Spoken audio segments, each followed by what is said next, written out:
Okay, so when we left off yesterday, Granny was in the middle of telling her story about how she became a gangster. So, chapter 11, Cheesy Beans and Sausage. Ben sped home on his bike, not even noticing his burning legs and aching chest. He was going so fast he thought the police might give him a speeding ticket. As the wheels raced around, so did his mind. Could his boring old granny really be a gangster? A gangster granny? That must be why she liked books about gangsters so much. She was one.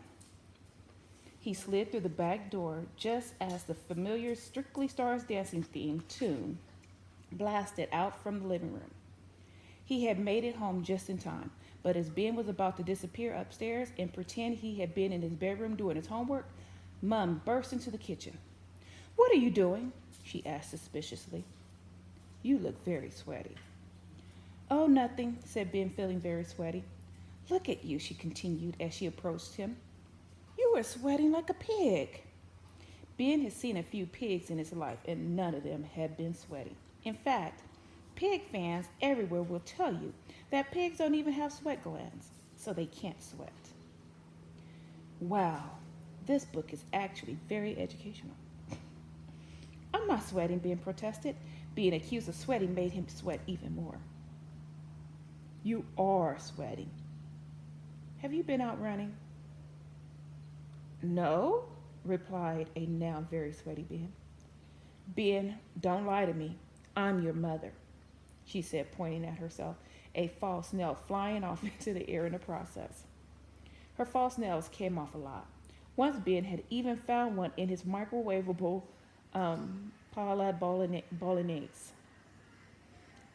"If you haven't been out running, Ben, then why are you sweating?" Ben had to think fast. The Strictly Stars Dancing theme tune was coming to an end. "I was dancing," he blurted out. "Dancing?" Mom didn't look convinced. Ben was no Flavio Fabioli, and of course he hated ballroom dancing. "Yes, well, I've changed my mind about ballroom dancing. I love it." "But you said you hated it," shot back an increasingly suspicious Mom. "Many, many times. Only the other week you said that you would rather eat your own boogies than watch that rubbish. Hearing you say that was like a dagger through my heart." Mom was becoming visibly upset at the memory. "I'm sorry, Mom, I really am." Ben reached out a hand to comfort her, and another false nail flew onto the floor. "But now I love it, honestly. I was just watching strictly through the crack in the door and copying all the moves." Mum beamed with pride. She looked as if her whole life suddenly had meaning. Her face turned strangely happy yet sad, as if this was destiny. "Do you want to be a," she took a deep breath, "professional dancer?" "Where's my cheesy beans and sausage, wife?" called Dad from the living room. "Shut your face, Pete." Mom's eyes were wet with tears of joy. She hadn't cried so much since Flavio was kicked out of the show in week 2 last year. Flavio had been forced to partner Dame Rachel Prejudice, who was so pudgy, all he could do was drag her around the floor. Well, Ben desperately searched for a way to get out of this one. "Yeah." That really wasn't it. "Yes, I knew it," cried Mom. "Pete, come in here a moment. Ben has got something he needs to tell you." Dad trudged him wearily. "What is it, Ben? You're not joining the circus, are you? My word, you are sweaty." "No, Pete," said Mom slowly and deliberately, as if she was about to read out the name of a winner of an awards academy. "Ben doesn't want to be a silly old plumber anymore." "Thank goodness for that," said Dad. "He wants to be," Mom looked at her son. "Tell him, Ben." Ben opened his mouth, but before he could say anything, Mom chimed in. "Ben wants to be a ballroom dancer."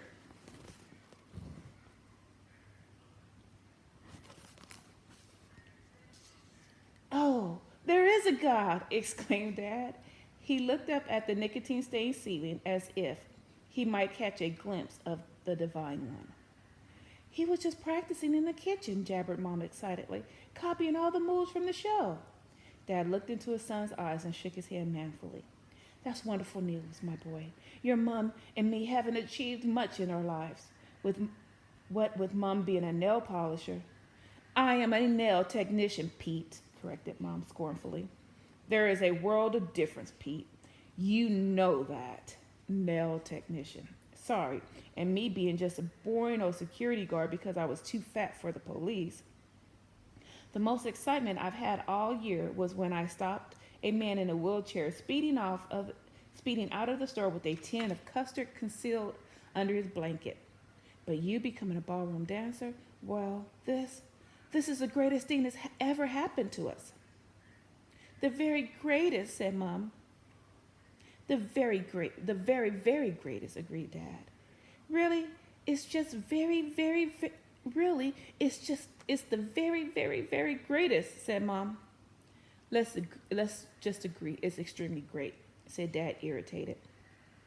Only, I warn you, boy, it's not going to be easy. If you train 8 hours a day, every day for the next 20 years, you might just get on the TV show. Maybe he can do the American version, exclaimed Mom. Oh, Pete, just imagine our boy a huge star in America. Well, let's not jump the gun, wife. He's not won the British one yet. Right now, we have to think about entering him for a junior competition. You're right, Pete. Gail told me there's one in town hall. I'm sorry, let me start over. You're right, Pete. Gail told me there's one in the town hall just before Christmas. Crack open the sparkling wine, wife. Our son is going to be a cha-cha champion. A naughty word exploded in Ben's head. How on earth was he going to get out of this? And that is a good question. Poor Ben. I'm going to go ahead and read chapter 12. The Love Bomb. Ben had spent the whole of Sunday morning being measured up by Mom for the dance outfit. She had stayed up through the night, sketching possible designs. Under duress, he was forced to choose one and pointed a limp finger at the one that he thought was the least hideous. Mom's hand-drawn options ranged all the way from the embarrassing to the humiliating. There was the woodland,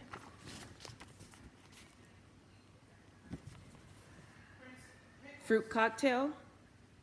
So there's woodland, there's fruit cocktail. You have thunder and lightning. You have accident and emergency. You have ice and a slice. I'm trying to get the pictures in here good, and I'm not being very successful. The hedgerow and the badger. These are some crazy costumes. Mom has a very good imagination. You have the Quality Street, eggs and bacon. You have confetti, the underwater world.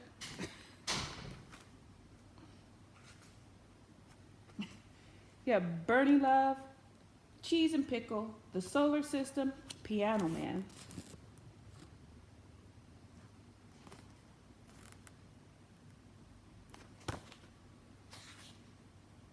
But the one that Ben thought was the least worst was the Love Bomb.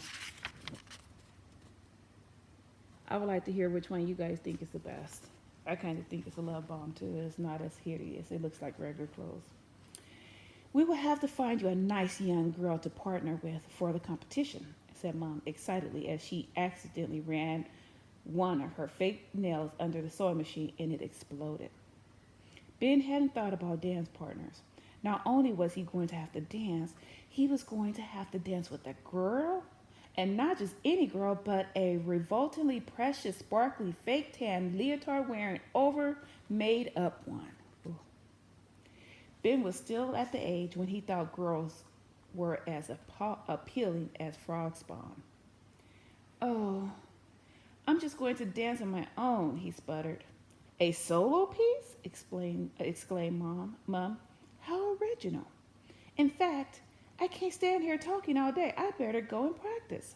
said Ben as he disappeared upstairs to his room. He shut the door, turned on his radio, and then climbed out of the window and raced over to Granny's bungalow on his bike.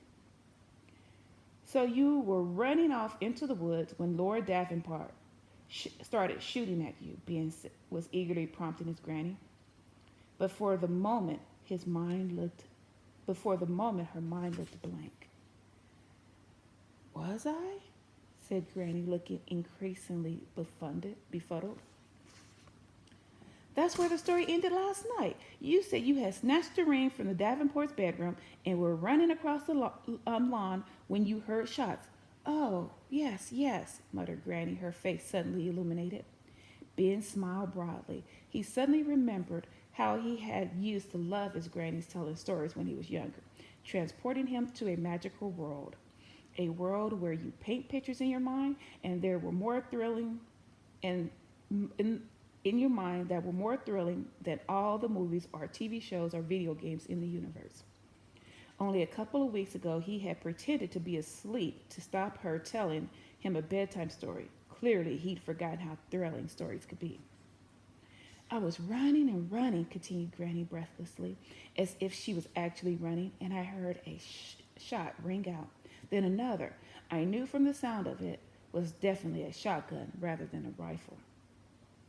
What's the difference? Asked Ben. Well, a rifle shoots one bullet and is more accurate, but a shotgun sprays hundreds of little deadly balls of lead. Any idiot can hit you if they fire a shotgun in your direction. And did he? Said Ben. His smile had faded now. He was genuinely worried. Yes, but luckily I was far away by then, so I was only grazed. I could hear the dogs barking too. They were hunting me, and I was only a small girl. If they had caught me, the hounds would have ripped me to shreds. Ben gasped in horror. So how did you get away? He asked. I took a chance. I could not run the dogs through the forest. The fastest runner in the world couldn't. But I knew the woods very well. I used to play in them for hours with my brothers and sisters. I knew if I could get across the stream, then the dogs would lose the scent. How come? Dogs can't follow a scent across water, and there was a great oak tree just on the other side of the stream. If I climbed that tree, I might be safe. Ben couldn't imagine his granny climbing stairs, let alone a tree. She had lived in her bungalow ever since he could remember. More shots rang out through the darkness as I ran towards the stream, continued the old lady, and I stumbled in the gloom of the forest. I tripped on a tree root and fell face first in the mud. Scrambling to my feet, I turned around to see an army of men on horseback led by Lord Davenport. They were carrying flaming torches and holding shotguns. The whole forest was lit up with the fire from the torches. I jumped into the stream. It was around this time of year in the depth of winter, and the water was icy. The cold shocked me, and I could barely breathe. I clapped my hands over my mouth to stifle a scream. I could hear the dogs getting nearer and nearer, barking and barking. There must have been dozens of them. I looked behind me, and I could see their sharp teeth gleaming in the moonlight. So I waded across the river and started climbing the tree. My hands were muddy and my legs and feet were wet, and I kept slipping down the trunk. I frantically rubbed my hands on my nightshirt and began to climb again. I scrambled to the very top of the tree and stayed as still as I could. I heard the dogs and the army of Davenport's men follow the stream down to a different part of the forest. The dogs' ferocious barks became distant, and after a while, the torches were just specks in the distance. I was safe. I shivered up that tree for hours. I waited until dawn, slid down the tree, and made my way back to our cottage. I crept into bed and lay there for a few moments before the sun rose. Ben could picture everything she described perfectly in his mind. Granny had him utterly spellbound. Did they come looking for you? He asked. And here's a picture. I forgot to show you the pictures of the dogs barking.